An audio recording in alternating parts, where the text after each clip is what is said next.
In the pioneer spirit of Israel, the Mirage Foundation has adopted the Negev and its development as the main focus of its philanthropic activity in the Jewish homeland. Representing nearly 60% of Israel's landmass, the Negev holds untapped potential to expand Israel's economic base, provides an unsurpassed quality of life for young Israeli families, and offers forgotten beauty and historical significance for the enjoyment of residents and tourists from around the world. Building upon extensive successful entrepreneurial heritage, the Mirage Foundation Israel promotes the development of the Negev. All the development and program efforts are conducted with the deepest respect for the land, its residents, and the diverse cultures which exist in the Negev.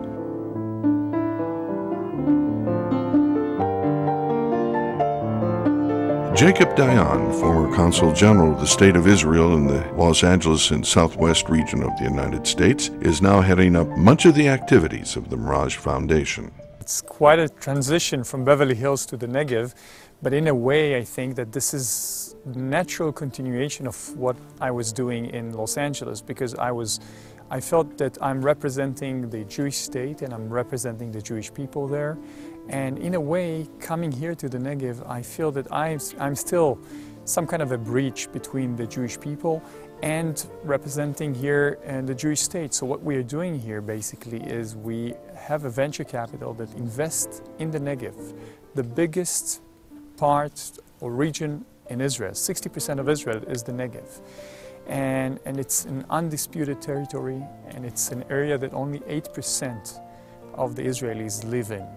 And we realized that we have to make a change for the Negev, but first and foremost for Israel. And when I'm saying change for Israel, I'm saying a change for the Jewish people. So I decided to come and to continue this endeavor straight from the Negev. It's a great challenge. Israel is a startup nation. In a way, the Negev is a totally startup. And it's not by coincidence that David Ben-Gurion, the first Prime Minister of Israel, thought of the Negev as a startup. Because it has everything, it has the challenges, it has the risks. But I said that before that in a way, I see it as a connection between the Jewish people and the Jewish state. And you know that my investors, and first and foremost, David Mirage, are Americans, is an American, and they are investing here in Israel. And the idea and the concept is that Israel is one of the thriving economies. One can actually make money in Israel. And it's, in a way, it's changing the paradigm that existed for such a long time between Israel and the diaspora, in which philanthropy and the Jewish people are giving fish to Israel. In a way, we now, as the cliche says, we teach them how to fish. Meaning, we know that the philanthropy is good, is important, but it has boundaries. And we are developing now a new paradigm, a new connection between the Jewish people in the diaspora and the Jewish people here in Israel, in which you invest in a very successful model in a way that you can actually make money in Israel.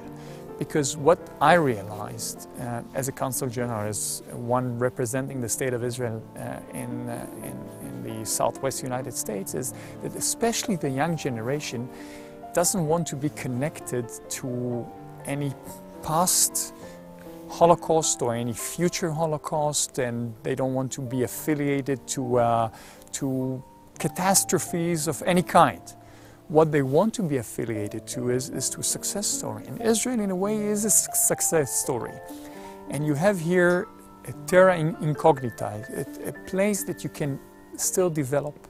You can enrich Israel, and you can actually make money. And I think that this message, if we make money in such a place, and we develop Israel, and we develop this startup, it will bring also the young generation in the States to be more connected to Israel. It would be easier for them to be connected to a success story.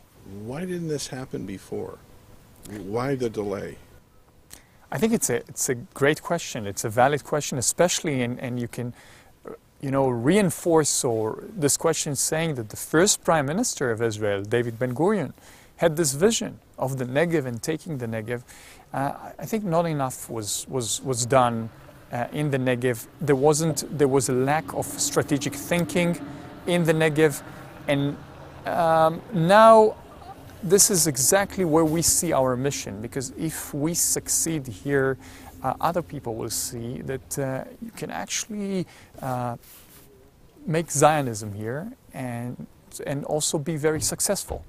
So I think that there is a lot of room to strategize, and once it's being strategized, it's being implemented in investments. Not enough was done, a lot should be done, and this is where we enter, and I hope that many others will come and support this endeavor.